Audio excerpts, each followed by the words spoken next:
So dito na tayo sa ating works. Nako po, puno. Nako po, puno.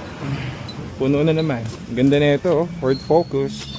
Re-refresh natin to, hintayin nyo. Ito yung mga pending works natin. Let's go, baby boy. Let's go, baby boy.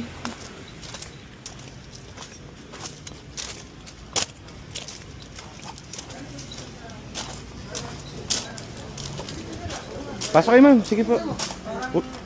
Pasok yun na po yung tsinelas. Ano? Taga-Alaska. Yung si Sir, taga-Alaska yung nakabit sa atin. Diba, kakabalik lang ng Alaska. Umuwi ng Pilipinas, magpapa-PNS. Huh? Umuwi ng Pilipinas para magpa-PNS. Ba't na dito ka na, sir? Kaya daw siya kailangan tayo sa kino eh. Tayo muna. Ah, totoo, sir? Kaya pala nakita ko na kanya sa aeroplano nung isang araw. Basta, sir? Andiyan yung echo nyo? Andiyan sa yun, sa una.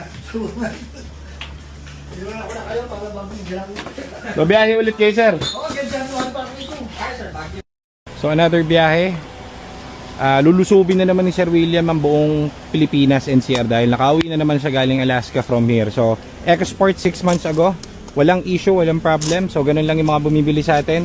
Ang mga ginagawa namin dito, mga nakabili sa labas. So, salamat sa inyo. Bumili lang kayo sa labas para marami po kaming gawin dito. Thank you very much. At dito, yung mga kliyente natin, puro PMS lang ang inaabot. Thank you very much. Bow, I love you. Sir Will, di ba pinambiyahin nyo to pagkabili nyo? Bagyo, no? Bagay lang agad.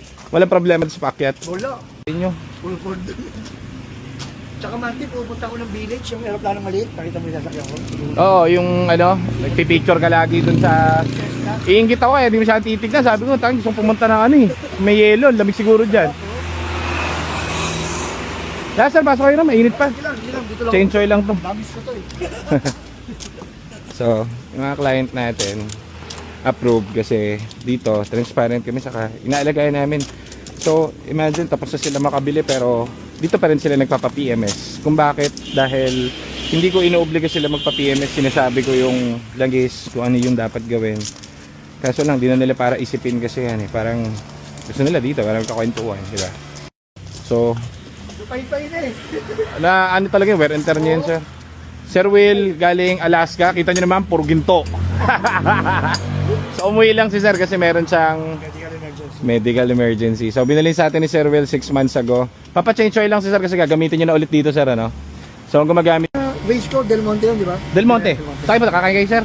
Magagala-gala doon. Magagala. Sir, ma'am, thank you po. Salamat po. Thank you, pre. Ingat, ingat.